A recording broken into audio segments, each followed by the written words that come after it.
So I want to talk about what happened with this whole Hillary thing. So you might be seeing the headlines and all that, Hillary as the spy.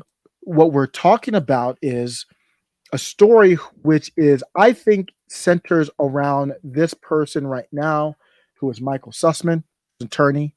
So if you want to figure out, okay, what's happening here, what's going on, who's this, who's that, Michael Sussmann, he's a former federal prosecutor. He represented the DNC.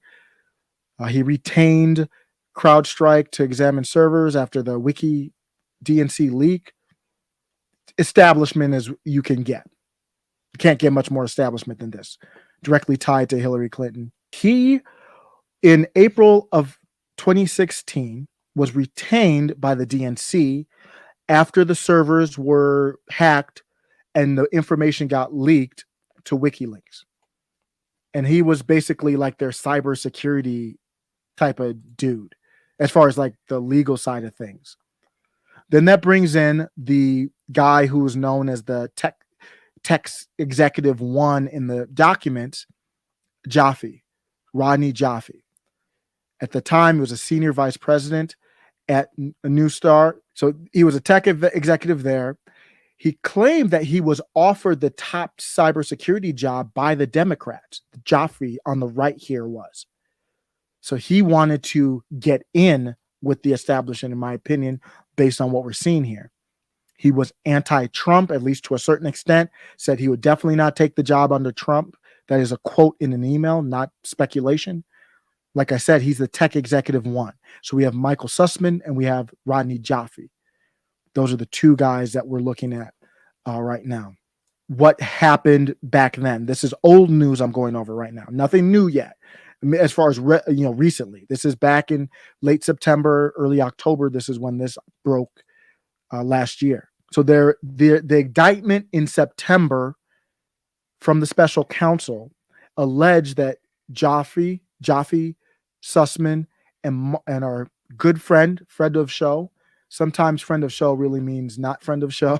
Like when I say Dina Marie, Casual Goats, and AZ Patriot, I really mean friend of show. In this case, I'm joking. Mark Elias is not a friend of show. He's anti-Trump. He is deep state, in my opinion. He was also a partner at this law firm. They allegedly all got together, coordinated, and communicated about this fake Alpha Bank story that was a Russian bank. So they got together allegedly and talked about this. Oh, we can get Trump on this fake ties to this Russian bank. And they're alleging that Sussmann was billed by the Clinton campaign, which means he was representing her. To me, that might be a legal thing, but to me, it doesn't matter. He was retained by them. I know he was working with them. So legally, because I think the argument that Sussmann might be saying is there are times when I was on the clock or off the clock. That's a legal game. For me, just looking at the big picture, that doesn't matter anything. You're connected with Clinton and the DNC. In the indictment, Jaffe himself acknowledged that it was, quote, a red herring, meaning it was garbage. It was bullish. Even though they knew that, they drew up this white paper and went to the FBI. So Sussmann went to the FBI and was like, I'm just a concerned citizen. Can you believe this? This dude tied into the establishment at the highest level. If you're tied into the Clintons, you are tied into the establishment at a level that only Billy G would be higher than. He went to the FBI and purported himself to be just a concerned citizen. Now, if the FBI is worth anything, they would know that's not even possible. But I'm not going to get into that. Hopefully this is clearer than telling a story of it is clearer than what I did yesterday.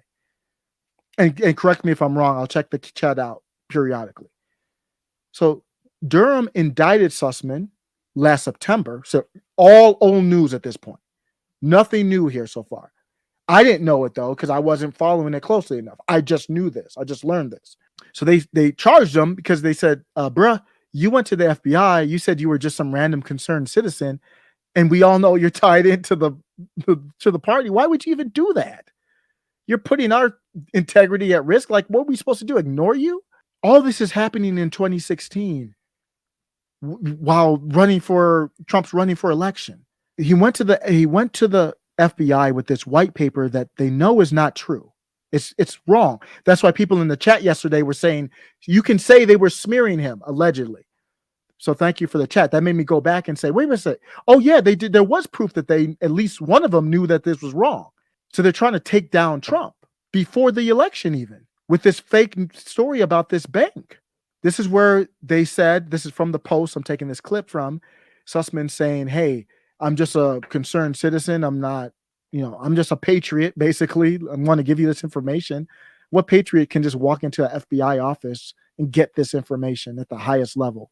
They thought it would help create a narrative that was harmful for Trump. The whole point of Sussmann's FBI meeting was his role as a partisan, deep state, establishment Democrat person acting on behalf of the Clinton campaign to spread bogus information, allegedly a damaging story about Trump through friendly and gullible journalists. That's what happened. So now I'm revisiting when Hillary made the deplorable comment. Now I'm revisiting that because this happened. All this was happening right before she did the deplorable comment. Was in September of 2016. All this stuff that we're talking about is from like April to July, the summer of 2016. Remember, she didn't visit Wisconsin. She thought she was going to have it in the bag. Trump can't beat me. I'm not visiting Wisconsin. Barely visited Pennsylvania and other swing states. And then called people who supported Trump a basket of deplorables. Put half of Trump supporters in a basket of deplorables. Put half of Trump supporters into what I call the basket of deplorables. Put half of Trump supporters into what I call the basket of deplorables. While her behavior this whole time was deplorable at a level that is way closer to these strong terms of sedition, insurrection, and such than J6. Why do you think people in J6 who did it was stupid? It was not a good act of non-compliance. Like the truckers were a smart, maybe they learned from J6. You want to know why they were gaslit? It was stuff like this. You could put half of Trump supporters into what I call the basket of deplorables. Why do you think that word deplorable had been circulating in your mind? I'm going to break this up because they do the copyright stuff so quick. I got my last live got taken down. I didn't have time to do the little clips. They don't take it down if you do like the little clips, but I played too much, so they just took it down. I didn't get a strike, thankfully, though. But well, I thought Trump was behaving in a deplorable manner. I thought a lot of his appeals to vote. No. You didn't call Trump. No. You didn't call Trump deplorable, whether you can argue that or not. You could put half of Trump supporters into.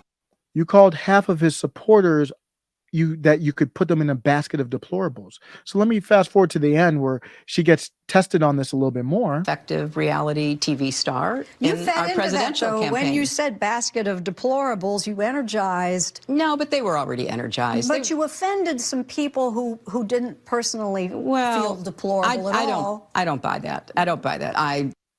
Of course she doesn't buy that. Now I'm going to get into the New York Times. So that's the end of that. I had to break it up into two segments because it was long.